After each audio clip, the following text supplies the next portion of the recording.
Scroll paintings का एक समृद्ध इतिहास है और एशियन आर्टिस्टिक परंपरा में एक महत्वपूर्ण भूमिका निभाते हैं। चाइना में स्क्रॉल पेंटिंग नोबिलिटी और कोर्ट्स की सोफिस्टिकेटेड परंपराओं का हिस्सा थी। भारत में हालांकि स्क्रॉल पेंटिंग ट्रैवल करने वाले भाट, कवि और गांव के कलाकार का विशेषाधिकार था, मतलब गांव की लोक परंपरा। भारत में हर एक क्षेत्र और गांव ने अपनी खुद की स्क्रॉल चित्रों की परंपराओं को विकसित किया, जो स्थानीय लोकाचार, संरक्षण और सामाजिक आर्थिक स्थितियों के आधार पर कैरेक्टरिस्टिक कंटेंट, फॉर्म और टेक्निक द्वारा चिन्हित हैं। आज के एपिसोड में मैं आपको लेकर चलूंगी तेलंगाना, जहां की एक फैसिनेटिंग पेंटिंग के बारे में हम जानेंगे, जिसका नाम है चेरियाल स्क्रॉल पेंटिंग।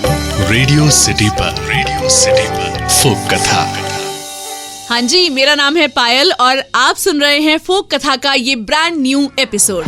राजस्थान अपने पाबूजी की फड़, देवनारायण कथा के साथ साथ ढोला और मारू की कहानियों के लिए भी जाना जाता है। जैसे गोवा ने दशावतार को विकसित किया, महाराष्ट्र ने पिंगुली और चित्रकथा ट्रेडिशंस को किया। महाराष्ट्र और गुजरात को एक सोफिस्टिकेटेड स्क्रॉल पेंटिंग ट्रेडिशन के लिए भी जाना जाता है, जिसे प्रशस्ति पत्र कहा जाता है। इसके बारे में तो आपने सुना ही होगा। ओडिशा और बंगाल अपने पट्टचित्र ट्रेडिशंस के लिए फेमस है, जिनके बारे में मैं आपको पहले बता चुकी हूँ। वैसे ही तेलंगाना की चेरियाल स्क्रॉल पेंटिंग भी है। चेरियाल स्क्रॉल पेंटिंग नक्काशी आर्ट का एक पॉपुलर और मॉडिफाइड वर्जन है, जिसे लोकल मोटिव्स में हाईली रिच माना जाता है। ये आर्ट तेलंगाना राज्य के लिए यूनिक है और वर्तमान में मोस्टली हैदराबाद में बनाई जाती है। चेरियाल स्क्रॉल्स सामाजिक और सांस्कृतिक रूप से काफी इम्पोर्टेंट थे। कन्वेंशनली इन्हें अनपढ़ विलेजर्स को एजुकेट करने के लिए एज अ टूल इस्तेमाल किया जाता था। इन पेंटेड स्क्रॉल्स का इस्तेमाल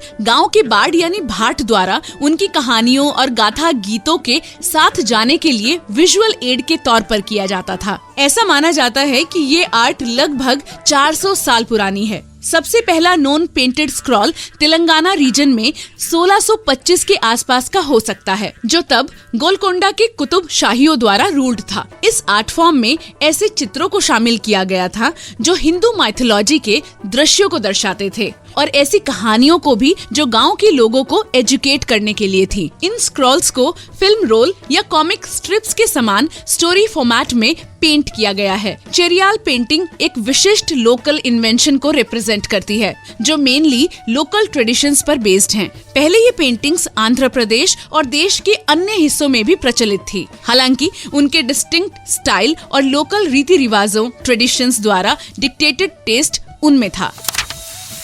अब बात इस आर्ट के गठन की।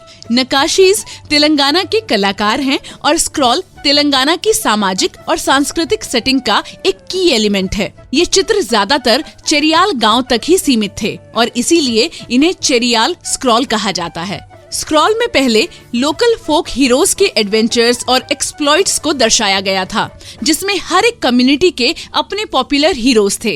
इस ट्रेडिशनल आर्ट फॉर्म को प्रोफेशन का एक इनसेपरेबल हिस्सा माना जाता था, जिसमें स्टोरी टेलिंग और गाथा गीत समुदाय शामिल थे, जिसे काकी पड़गोलू कहा जाता है। उन्होंने उन स्क्रॉल्स को डिस्प्ले किया जिनमें म्यूजिक और डांस भी था। स्क्रॉल एक फिल्म रोल की तरह बह रहा होगा, जो आमतौर पर कहानी के आधार पर चौड़ाई में लगभग 3 फीट और लंबाई में लगभग 40 से 45 फीट होता है। अब बात ट्रेडिशन की, सो ट्रेडिशनल स्क्रॉल्स ज्यादातर वर्टिकल फॉर्मेट के होते हैं और हॉरिजॉन्टल पैनल्स की एक सीरीज के थ्रू कहानियों को चित्रित करते हैं। यहाँ 2 पैनल्स को अलग करने के लिए बीच में एक फ्लोरल बॉर्डर है और लीनियर नैरेटिव को दिखाया गया है। दोनों हाथों से आयोजित किया गया है या पेड़ से सस्पेंड कर दिया गया है। इसे लगातार रोल किया जाता है। अतीत की तुलना में अभी लॉन्ग स्क्रॉल्स की तुलना में कलाकारों ने स्क्रॉल्स के छोटे वर्जन्स को पेंट करना शुरू कर दिया है, जो केवल पारंपरिक कहानियों से किसी एक एपिसोड या कुछ कैरेक्टर्स को डिपिक्ट करते हैं। इन्हें आसानी से फ्रेम किया जा सकता है और मॉडर्न घरों की दीवारों पर लटकाया जा सकता है। अब बात चेरियाल स्क्रॉल पेंटिंग्स की प्रोसेस की। इस पेंटिंग में कैनवास बनाना एक इलेबोरेटेड प्रोसीजर है। ये खादी कॉटन, स्टार्च, सफेद मिट्टी और इमली के बीज के पेस्ट और गोंद के पानी से बनता है। कैनवस पूरा होने के बाद कलाकार कैनवस पर ब्रश का यूज करके सीधे आउटलाइन तैयार करते हैं। इन आउटलाइंस को क्लियरली डिफाइन किया जाता है जो शार्प दिखाई देती हैं और चेरियाल शिल्पकार की क्वालिटी के साथ साथ कौशल को भी दर्शाती हैं। एट प्रेजेंट कुछ चुनिंदा परिवारों द्वारा ही चेरियाल पेंटिंग का काम जारी रखा जा रहा है।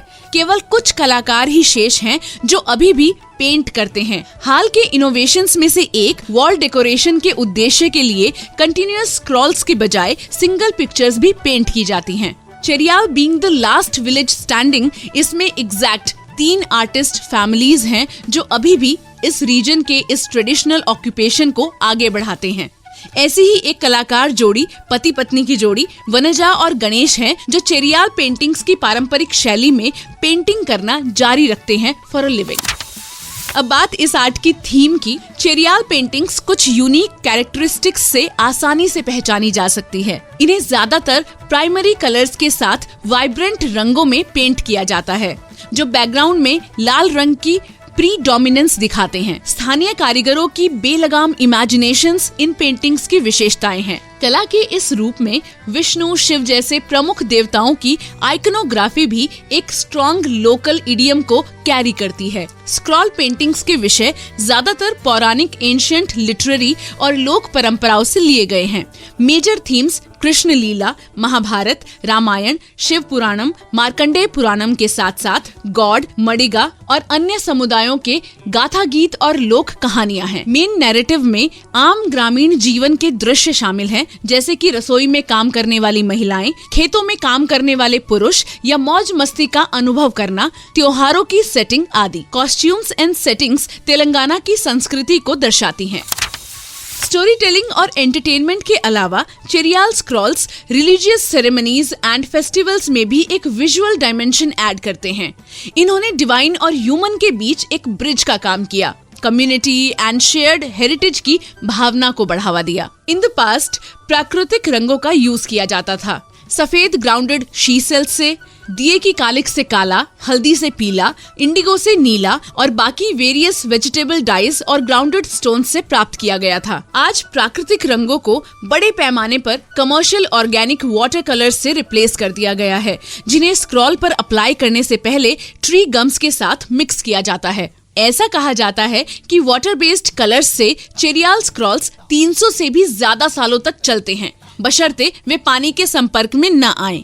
स्क्रॉल्स के अलावा चेरियाल कलाकार गुड़िया और मुखौटे भी बनाते हैं। छोटे मास्क कोकोनट शेल से बने होते हैं, जबकि बड़े सॉडस्ट और इमली के बीज के पेस्ट से बने होते हैं। चेरियाल डॉल्स एक हल्की लकड़ी से बनी होती हैं, जिसे टेला पुनिकी कहा जाता है और इसे सॉडस्ट और इमली के बीज के पेस्ट से लिप्त किया जाता है। स्क्रॉल्स की तरह गुड़िया और मुखौटे दोनों में चमकीले रंग होते हैं। चेरियाल स्क्रॉल्स ने गिफ्ट बॉक्सेस, पेन और कैंडल होल्डर एंड यहाँ तक कि टेक्सटाइल पर भी अपना रास्ता बना लिया एंड चेरियाल डॉल्स को डेकोरेटिव की चेन्स में ट्रांसफॉर्म कर दिया है।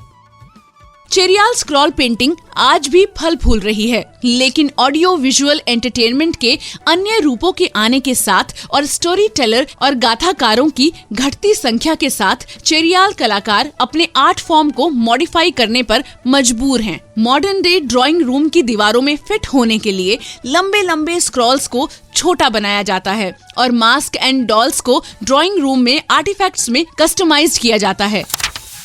चेरियाल स्क्रॉल पेंटिंग को 2007 में इंटेलेक्चुअल प्रॉपर्टी राइट्स प्रोटेक्शन भी प्राप्त हुआ है, जिसे कॉमन लैंग्वेज में जियोग्राफिकल इंडिकेशन यानी GI टैग कहा जाता है। ये पूरे भारत और दुनिया के चित्रकारों के लिए एकेडमिक इंटरेस्ट का विषय है, जो अटेंशन टू डिटेल के साथ आर्ट को स्टडी करते हैं और चेरियाल पेंटिंग की परंपराओं को एक्टिवली प्रमोट करके भावी पीढ़ी के लिए इस समृद्ध परंपरा को संरक्षित करने का प्रयास कर रहे हैं। बड़े आश्चर्य की बात है कि कई चैलेंजेस के बावजूद चेरियाल स्क्रॉल पेंटिंग्स की कला जीवित है। चेरियाल कलाकारों के जुनून ने भारत की रिच कल्चर मोज़ैक में एक मूल्यवान कृति को प्रिजर्व करने में मदद की है।